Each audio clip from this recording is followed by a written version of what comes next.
Broadcasting the information the mainstream media won't touch. This is The Richie Allen Show in association with DavidIke.com. Now, I mentioned at the top of the programme, our first guest is a former Liberal Democrat MP and he's a former Home Office Minister. There's so many things we could talk to him about, but we're going to talk about Dr. David Kelly. This is hugely important. Now, anybody who's listened to this programme for a long time will have heard me several times speaking with Dr. David Halpin, as a former trauma surgeon, about his assertion that Dr. David Kelly certainly did not commit suicide back in 2003, and the medical reasons why David Halpin believes that. As I said, our first guest, a former Liberal Democrat MP and Home Office Minister, he wrote a terrific book in 2007 entitled The Strange Death of Dr. David Kelly. I still have my copy. Let's welcome to the programme Norman Baker. Norman, thanks for taking the time out to talk to us. How are you? I'm very well, thank you. Tell us about the song then, before we chat about David Kelly.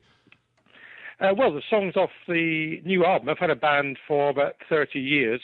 It didn't do much while I was an MP because I was too busy, but before I was an MP and since I've been an MP, then it's great to get back into the music. So we've got a new album out in January, 3 months ago, called Never Yesterday. We're busy on a tour at the moment and, just enjoying life. Well, fantastic, and good luck with all of that. Just before we talk about Dr. Kelly, when I announced you were coming on the programme, of course, you being an MP, an ex-MP, I was inundated with lots and lots of different things to put to you. Some of them complimentary, some of them not. But I'm not going to get into any of that. One of the things that came up constantly today was, Richie, asked Norman Baker, in light of what's happening in Yemen and what the Saudi Arabian military are doing in that country, as told to us by Human Rights Watch, by Amnesty International and by any number of respected journalists in the region. And because we've got officers there in the Saudi control rooms watching what's going on, and because we have sold billions of pounds worth of arms to the Saudis recently in the last few years, and we know exactly how they're being used, and they're being used on civilians, doesn't David Cameron have a question to answer in terms of war crimes there? Well, he certainly has a question to answer about foreign policy, and I'm afraid that previous governments also have questions to answer, because the truth of the matter is that Saudi Arabia is a deeply repressive regime. I've been there, I've seen it in action, and it carries out human rights abuses that wouldn't be tolerated elsewhere. But we don't ever criticise them, it seems, because we're worried about the consequences if we do, no doubt in terms of oil supply and other matters. I mean, the Saudi Arabians are responsible largely for the very regressive and extreme form of Islam, which is now causing so much problems around the world. And yet we don't seem to say much about that either. The fact is that Saudi Arabia is a repressive regime, and I found it personally insulting when the last king of Saudi Arabia died, that we in fact flew the Union Jack at half-mast in this country. It was outrageous. So I'm just going to press you just one final time, and I really want to talk about David Kelly then. So I'm going to press you for a straight answer on this. Should David Cameron be interviewed under caution about what's happening in Yemen? I think that it could be a proper, David Cameron should be, and Philip Hammond should be, and really the government should be. But there is a whole question to be asked about the ethical or otherwise foreign policy we're pursuing. You know, we're caving into China a great deal. I happen to be president of Tibet Society, and I know what's happening in Tibet day in, day out, which by an independent analysis in the United States is the second most repressive area of the world after North Korea. And yet we say nothing about China because they're apparently important in trade terms. So I'm afraid that morality is a branch of geography. Well, we're going to talk about Dr. David Kelly now. I remember when David Kelly died, I was on a bit of a break, a bit of a sabbatical. I'd been working in commercial radio in Ireland. I was on a bit of a break, and I thought at the time, considering the circumstances around his alleged suicide, I thought something was a bit off with it. Your book is terrific.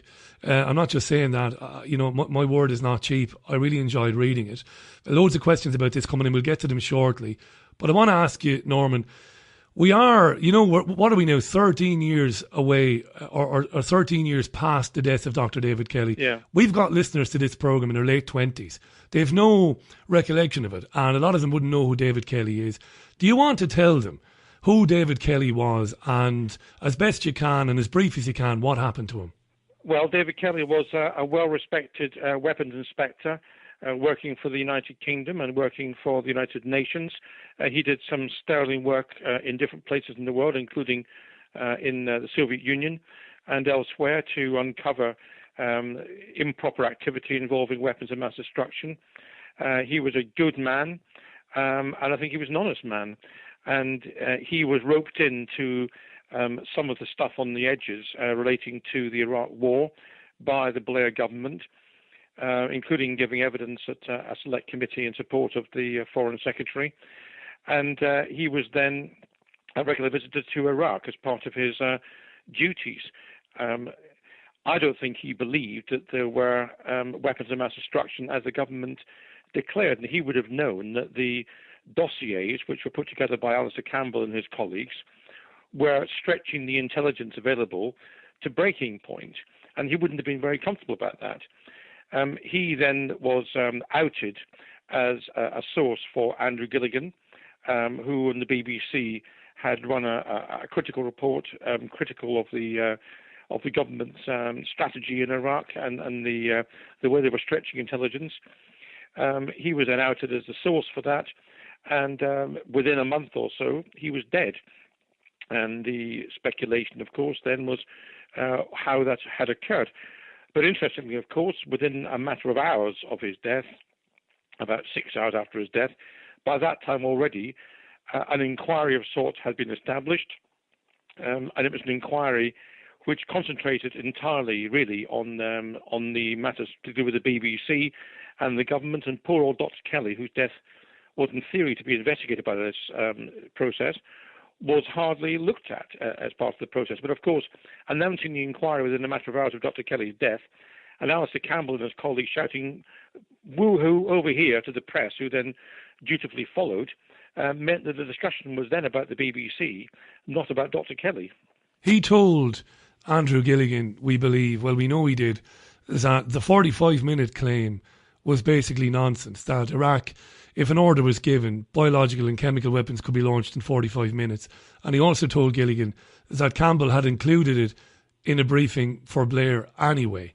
These are very serious charges, aren't they? Well, indeed they are, but I mean, the fact of the matter is that Alistair Campbell subsequently attacked the BBC for using a single source, namely David Kelly. And the irony was, of course, that the 45-minute claim was a single source, which turned out to be entirely erroneous. And incidentally, by the way, I don't know whether this is known or not, but the 45-minute claim was withdrawn quietly by MI6 on what date? On the day Dr. Kelly was found dead. So that then subsequently disappeared from the record. We do know from the various iterations of the dodgy dossiers which are around that they were strengthened in their language at suggestions by Alistair Campbell. Now, the fact of the matter is that he had no business interfering in intelligence matters and suggesting to his friend John Scarlett that he ought to change the language. And these were serious changes. These were changing, possibilities to definites or I think it's Hans Blix put it, changing question marks into exclamation marks. That is completely wrong to treat intelligence on a serious matter as a political football of that nature. Now tell me this, when you were researching your book, did you come across any evidence that supported the claim that did the rounds a lot at the time, that the inquiry was actually set up before Dr. Kelly was reported missing? Well, I mean, no, not in that sense. But what I did come across was the fact that Lord Hutton's appointment for this so-called inquiry, and by the way, let's just make it very plain to your listeners, this was not a proper inquiry. This was a non-statutory inquiry. That meant it had no proper legal status. Witnesses could not be compelled to attend. Normal processes of cross-examination were not followed. People who were able to lie to Lord Hutton had no comeback from doing so. This was a shambolic arrangement. It wasn't a proper inquiry. It shouldn't even have the name inquiry. But look, it was set up about 3:20 in the afternoon, and Dr. Kelly was allegedly found at 9:30 in the morning, though I think he was probably found long before that. And by that time, Tony Blair had been consulted. He was in the air on a plane to Japan. He had decided, along with Lord Falkland and his friend, to set up this so-called inquiry. They decided that Lord Hutton should be approached. Lord Hutton was approached. He had said yes. It was then clear that the Master of the Rolls, Lord Bingham, and lo and behold, the terms of reference were all sorted out. And this was in a matter of hours of Dr. Kelly being found dead. I don't know about you, but governments don't normally move that fast. But what it did mean, of course, was that by the evening news bulletins, the story was about the inquiry in the BBC. Poor old Dr. Kelly didn't get a look in. Didn't get a look in. You will, of course, know Dr. David Halpin quite well. Yes, indeed. I've known David years, been speaking to him about this for years, actually. This means a lot to me, this particular story, Norman. It really does, because, I believe, as you believe, that Dr. Kelly was murdered. And it doesn't get any more sinister than that. He was a medical man. If he was going to commit suicide, I know we're going over old ground, but again, this is for people who've not heard this before, and it's vital we keep this in the public minds. He would never take, 29 coproximol tablets and try to cut his wrist in the way they said he would do. This is a medical man. He'd do it properly, wouldn't he? Well, let me just give you some medical evidence. I'm sure Dr. David Halpin has done that already. But point one, there were no fingerprints on the knife, and he was not wearing gloves. Point two, he's supposed to have had with him empty blister packs. Well, he did have empty blister packs, which suggested that 29 coproximol tablets had been taken. Why one was left there and the pack was not very clear. But in the stomach, it was only a fifth of a tablet. My Pedersen, who knew him probably better than anybody else, who is a CIA agent and worked with Dr. Kelly on these matters, said he had an aversion to swallowing tablets. Would you commit suicide in a way you found particularly difficult yourself?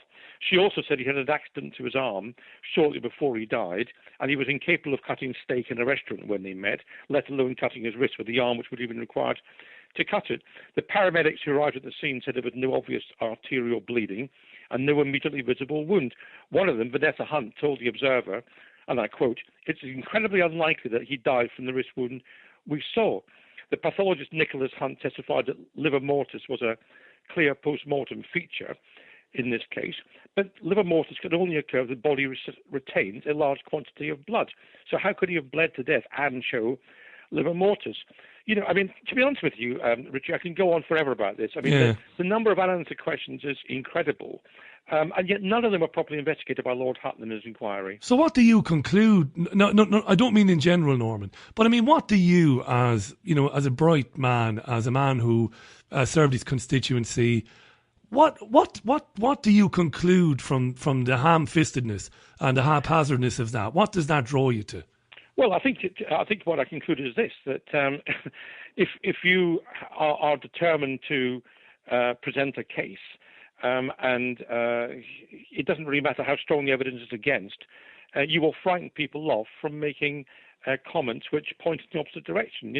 Galileo would have been no doubt called a conspiracy theorist if that phrase had been around when he was saying that we went round the sun, rather the other way around. It's one of the things that worries me about Western society is that there is a sort of safe argument which then becomes the argument which is peddled by everybody, and the press, whose job it is to investigate these matters, are frightened of going outside that safe segment for fear of looking ridiculous.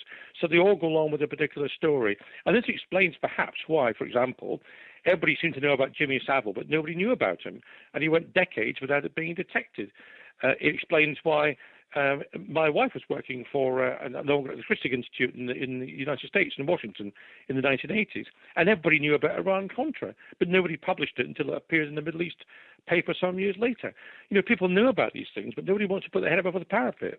Yeah, I suppose it could be argued it speaks more to the collusion, the historic collusion, or the recent history of collusion between the press and governments, in light of how the press has been concentrated into smaller and smaller and smaller, business people. I suppose that's got a lot to do with it as well. We've got about 10 more minutes on this. There are loads and loads of tweets on this. If you just joined the programme, Norman Baker, former Home Office Minister and Liberal Democrat MP, is on the line. Norman's book about the death of Dr. David Kelly is well worth reading. It really is. The Strange Death of Dr. David Kelly. Go online, you'll find it at all good online retailers. It might even be in your library before this government gets rid of libraries entirely. It might be in your library. Check out your local library. So I'll read a few quick tweets then. Lots and lots of them coming in A lot of people passionate about this feel that, justice certainly hasn't been done for Dr. David Kelly. A lot of people asking questions about why his family have been so reluctant to support Dr. David Halpin, to support Norman Baker. Norman might have an opinion on that in a second, but I'll just read some comments. Hugh Bertes says on Twitter, Blair should be rotting in a cell right now. How do we make it happen? He says. Again, Norman might have a comment on that in a few minutes. JP is listening in Manchester. Alistair Campbell was the spin doctor. Blair's PR guru. Mandelson was the brain. Blair the smiling host. Not one control, he says. I don't understand that. Number of listeners are asking, who read the book, Norman. They said, why didn't Norman conclude, or why did he seem reluctant to conclude that there was establishment involvement in the death of Dr. David Kelly? Do you want to answer that one? Well, I think I did, in the sense that I believe that his murder was covered up. That's what I think, and it was covered up because it was too politically difficult to admit that it wasn't anything other than suicide.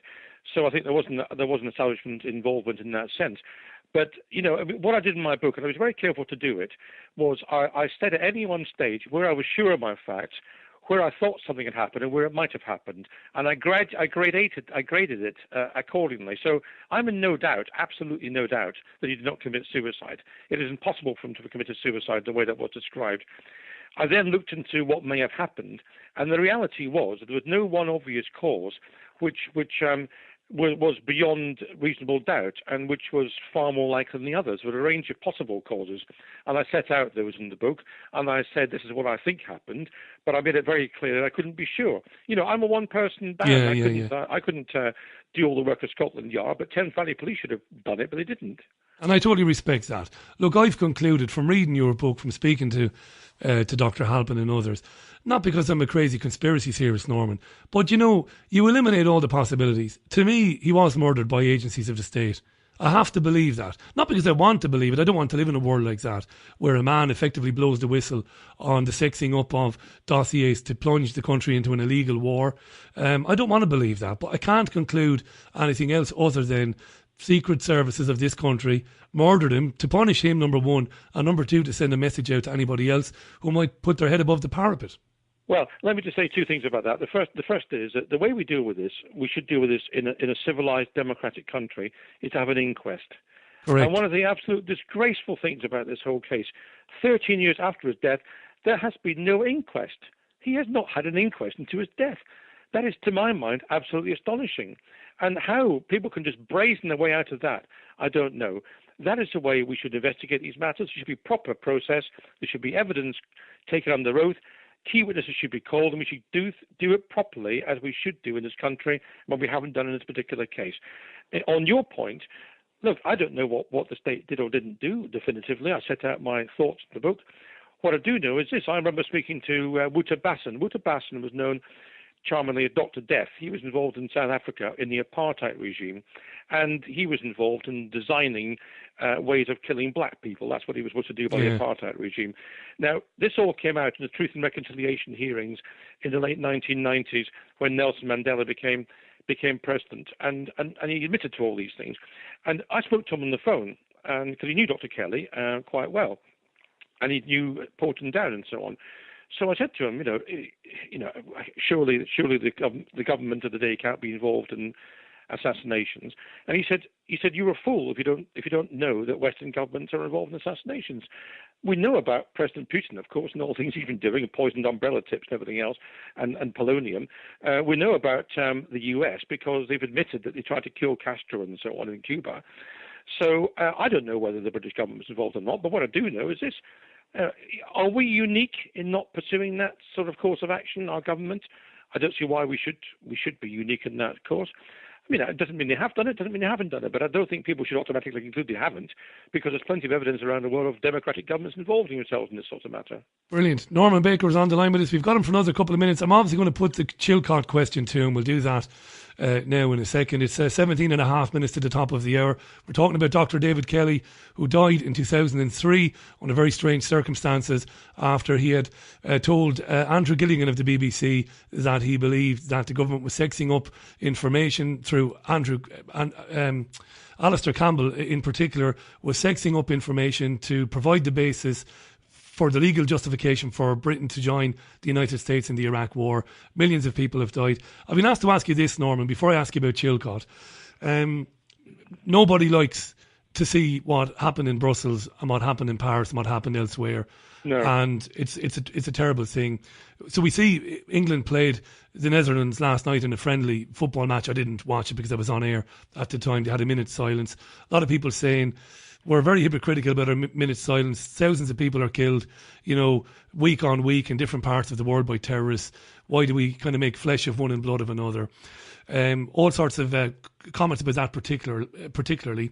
But one of the things I wanted to ask you about that, and about looking back at Iraq in particular, depending on who you believe, the Lancet Journal, other organisations like the Red Cross and others, maybe over 1 million people have died in Iraq as a result of our intervention, along with the United States of America. Are you one of those? Do you go along with Jeremy Corbyn, who's privately said, the leader of the Labour Party, that he'd like to see Tony Blair in The Hague? Would you? I do, because I think that the Parliament was misled, deliberately misled. I think that the whole basis was entirely cynical, and there's evidence in my book on David Kelly, and indeed in my new book called Against the Grain, about the period before the Iraq War, and we were cynically led into a war where it needn't be done. And Jack Straw said, as Foreign Secretary, that Iraq was posing less threat than Iran or North Korea. In fact, not much threat at all. The direct quotes in my book.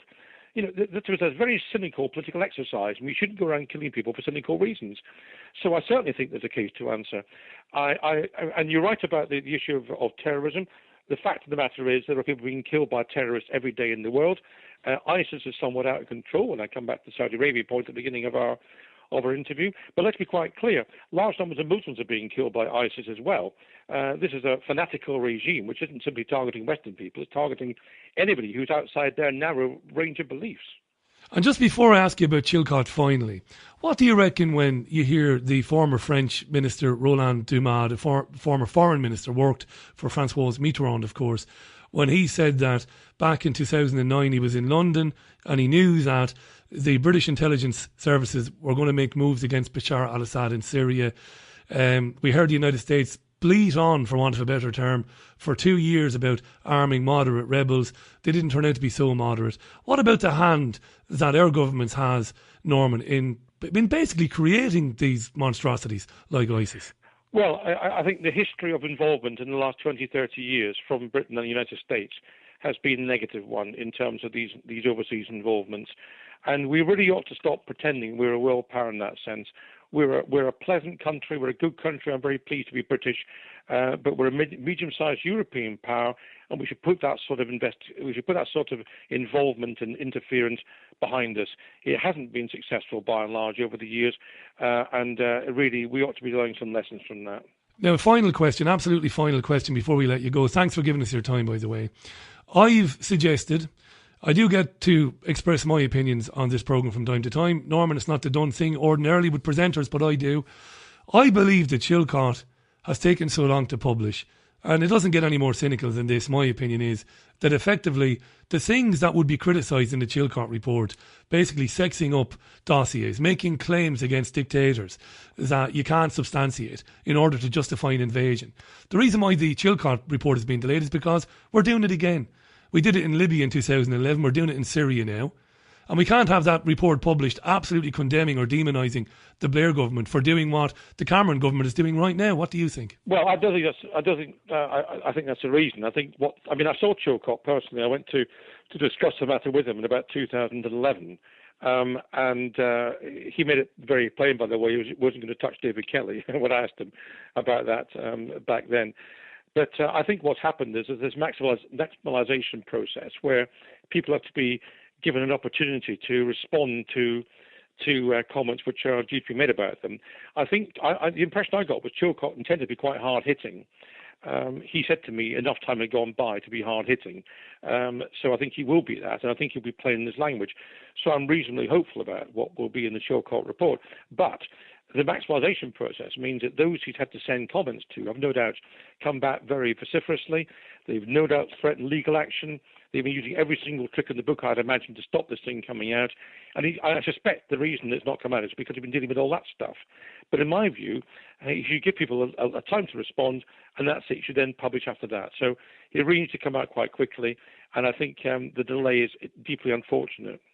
Norman, I enjoyed chatting with you. Thanks. Good luck with the Reform Club and the new album. And folks, let me tell you once again, to read more about what happened to Dr. David Kelly, check out The Strange Death of Dr. David Kelly, written by Norman Baker, published in 2007, and is still available at all good online retailers. Norman, thanks for your time. Thank you. All the best. Bye for now. Norman Baker on the line to his from his home there.